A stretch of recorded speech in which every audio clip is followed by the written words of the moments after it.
sachez que l'ASMR c'est vraiment très simple d'en faire. Sincèrement, c'est très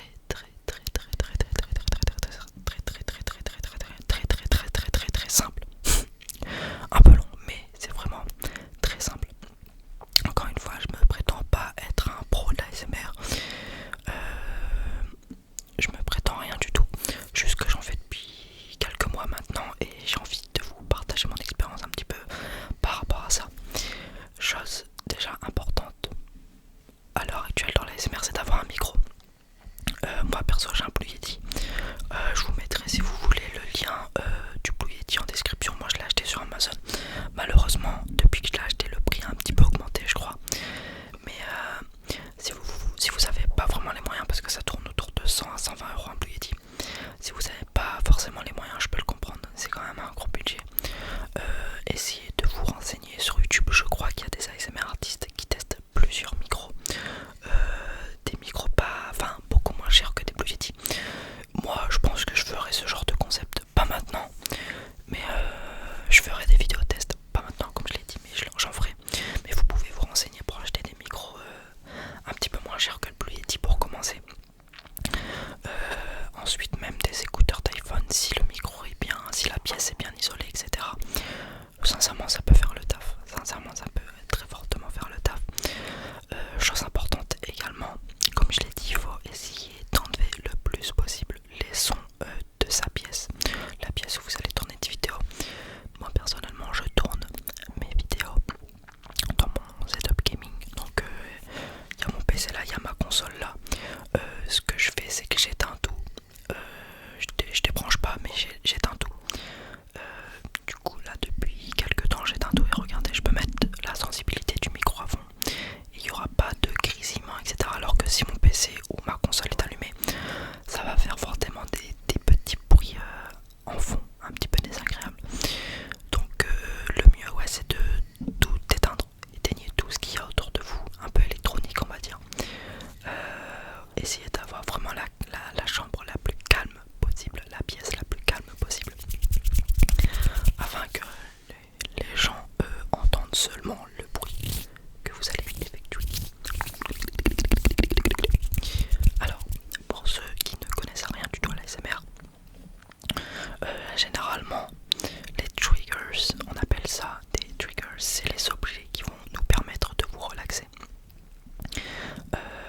Un mot aussi un petit peu important, c'est tingles. Vous le voyez sûrement beaucoup dans les titres, etc. Ça veut tout simplement dire frisson. Voilà. Sachez que généralement les mots qu'on utilise en ASMR c'est des mots anglais, donc il faut juste traduire. Donc tingles ça veut dire frisson. Triggers ça veut... J'ai pas la traduction exacte mais ça veut dire objet en gros qui nous sert un petit peu à vous relaxer. Si vous, du coup on va partir du principe que vous avez votre micro, vous avez un micro, peu importe lequel, vous avez un micro qui peut vous servir à faire de l'ASMR, vous pouvez faire une vidéo. Mais vous avez le micro mais vous n'avez pas forcément d'objet à part entière pour faire de l'ASMR. Sachez que déjà tous les objets peuvent être utilisés en ASMR. Sincèrement vous pouvez utiliser n'importe quel objet. Je pense par exemple à ma manette qui est juste là.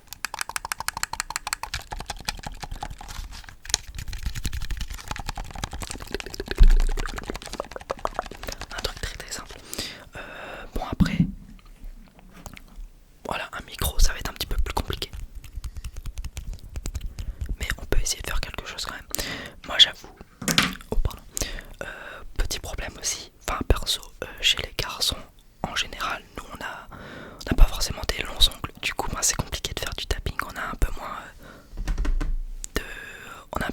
comment dire, on a un peu moins de facilité avec les objets. C'est pour ça que c'est un petit peu plus compliqué pour nous. Mais après cela n'empêche que vous pouvez quand même en faire, je sais pas, un casque.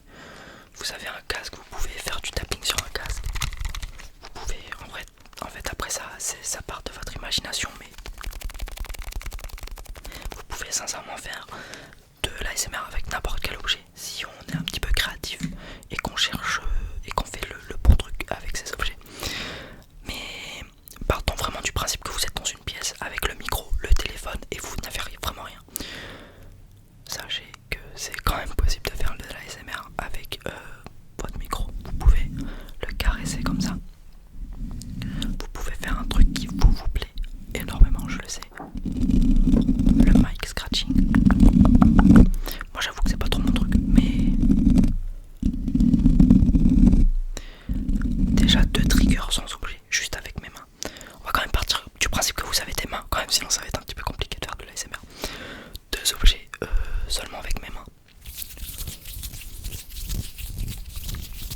faire ça. Maintenant, un truc qui vous plaît aussi, non, je le sais, les bruits de bouche.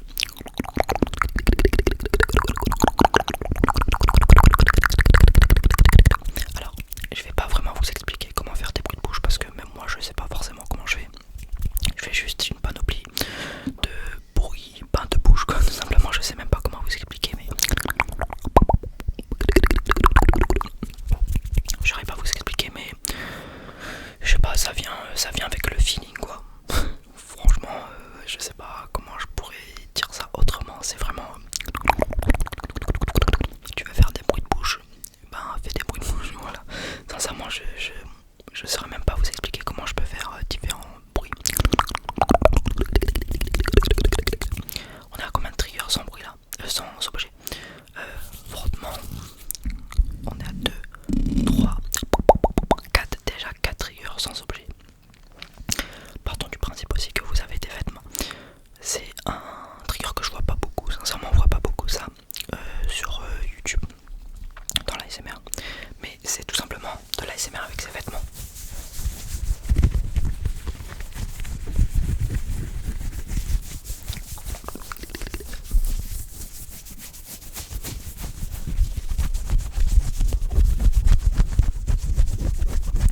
Ça reste quand même déjà un petit peu plus compliqué, mais ça reste faisable.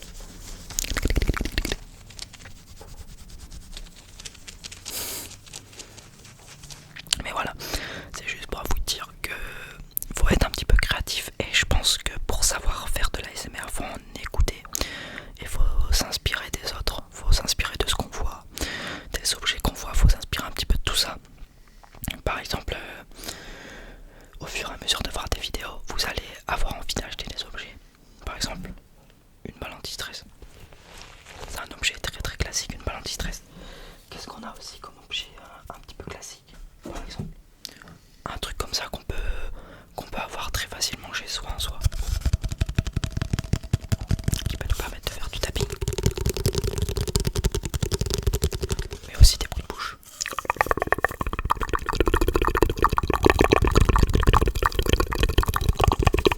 Mais les objets comme ça généralement, c'est pas des objets que tu penses pour l'ASMR, des objets comme ça.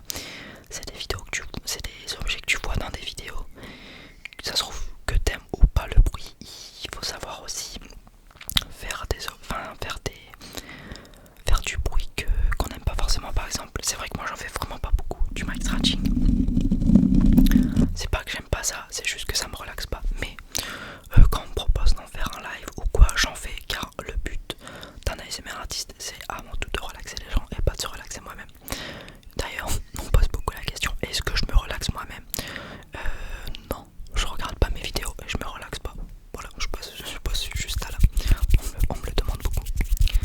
Mais voilà, faut savoir que l'ASMR c'est vraiment un truc très très très créatif. Je trouve, c'est vraiment un truc très très créatif.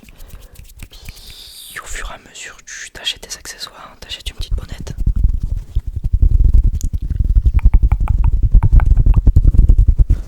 Tu mets sur le micro.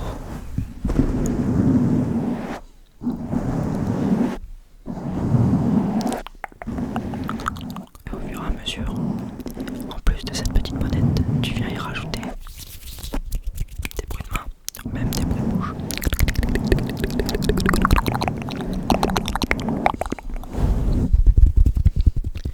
Tu peux faire du tapping. Bon, moi, vous connaissez, je suis un spécialiste du fast, mais il faut savoir aussi qu'il existe deux domaines d'ASMR. Le fast.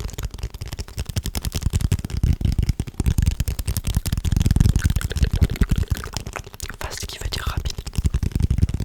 Et le slow qui veut dire lentement. Je sais pas sincèrement faire de l'ASMR en slow.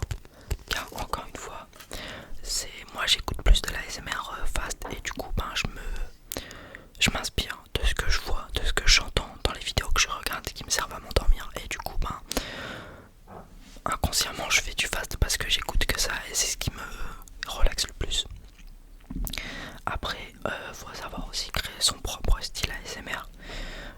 Soit vous écoutez du fast, vous adorez le fast, donc vous créez du fast, soit vous adorez le slow, donc vous faites du slow, soit vous alternez les deux. Faut savoir vraiment se faire kiffer en faisant des vidéos.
faites-vous kiffer, tout simplement, faites-vous kiffer.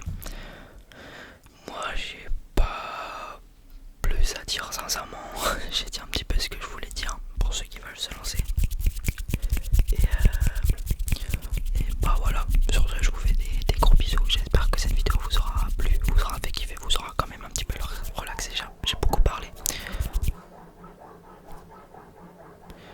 Exactement le genre de bruit de fond qu'il faut essayer d'enlever. Bon là, j'avoue que c'est pas moi qui fais ce bruit, mais c'est un exemple.